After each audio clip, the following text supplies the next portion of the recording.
Praise the Lord.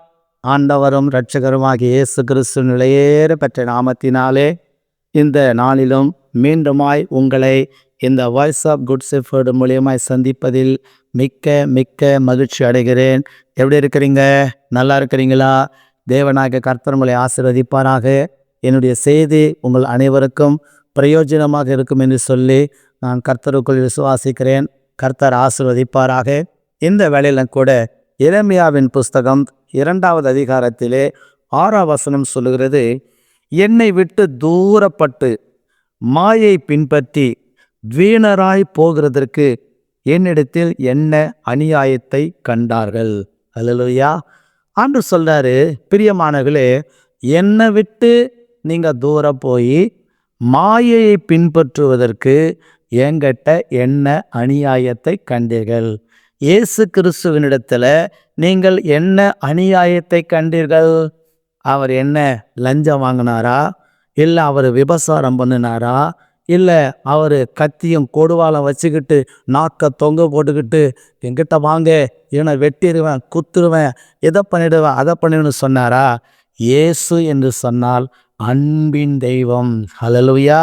இயேசு என்று சொன்னால் பாவத்திலிருந்து, சாபத்திலிருந்து, அசுத்தத்திலிருந்து, பாரம்பரியத்திலிருந்து, சடங்காச்சாரத்திலிருந்து விடுதலையாக்கி நல்ல மனுஷனா, அதாவது கெட்டுப்போன ஒரு மனுஷனை நல்ல மனுஷனா வாழ வைக்கத்தாயா இயேசு வந்தார்.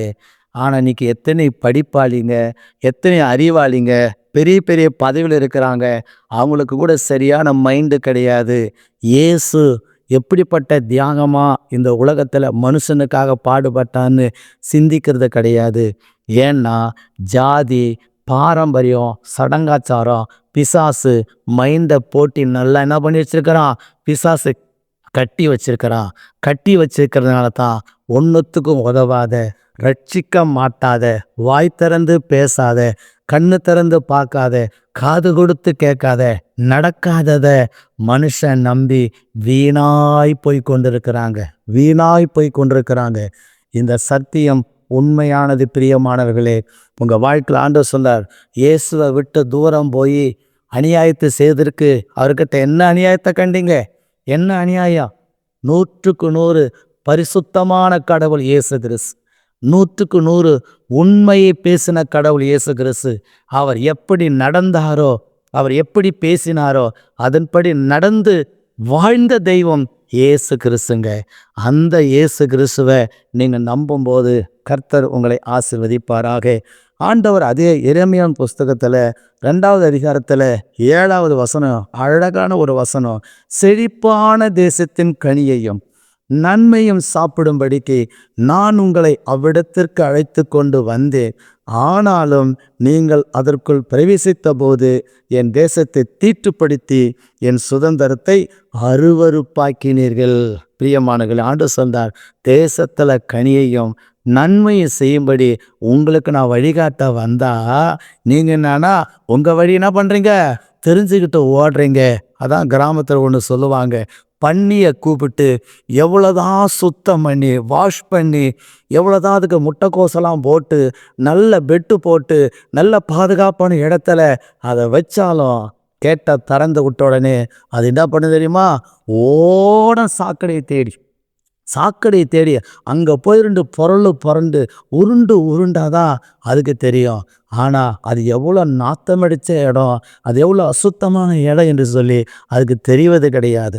அதே போலத்தான் இயேசு கிறிஸ்து பரிசுத்தமான ஒரு கடவுள், நல்லது செய்ய வந்த கடவுள், மனுக்குலத்தினுடைய மீட்புக்காக உயிரிய கொடுத்த கடவுள். அந்த கடவுளை போய் குறை சொல்கிறாங்களே, அந்த கடவுளை தூசிக்கிறாங்களே, அந்த கடவுளை இழிவாக பேசுகிறாங்களே, அவங்க வாழ்வு நல்லா இருக்குமா? எதிர்காலம் நல்லா இருக்குமா? பிள்ளைகள் நல்லா இருப்பாங்களா? கொஞ்சம் யோசித்து பாருங்க. இயேசு கிறிஸ்துவை நேசிக்கிறவர்களுக்கு சமாதானத்தை கொடுக்க வந்தவர். பிரியமானவர்களே, அதனால் அவர் சொல்றாரு, செழிப்பான தேசத்தின் கனியையும் நல்லது நான் கொடுக்க வந்தேன். ஆனால் நீங்களோ அந்த ஸ்தோத்திரம் பழைய இடத்துக்கு தேடி ஓடுறீங்களே என்று சொல்றார். பிரியமானவர்களே, எவ்வளோ சத்தியத்தையும் வசனத்தையும் சொல்லி நீங்கள் கேட்கவில்லை என்று சொன்னார், ஏற்றுக்கொள்ளவில்லை என்று சொன்னால் அவர்களுக்கு முடிவு என்ன என்று சொல்லி வேதம் சொல்லப்பட்டிருக்கிறது.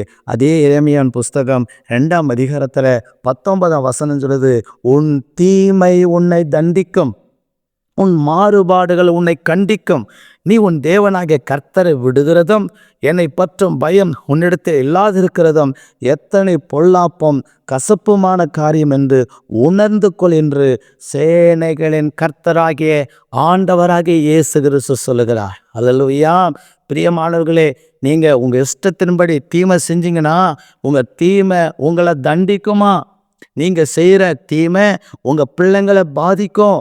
நீங்கள் செய்கிற தவறு, நீங்கள் செய்கிற தாறுமாறான பாதை, நீங்கள் செய்கிற அராஜகம், நீங்கள் செய்கிற அக்கிரமம், நீங்கள் செய்கிற தவறு உங்கள் பிள்ளைகளை, உங்கள் சந்ததியை, உங்கள் சந்ததியுடைய சந்ததியை தண்டிக்குமா?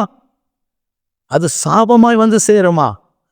மனந்திரும்புங்க, மனந்திரும்புங்க, மனந்திரும்புங்க.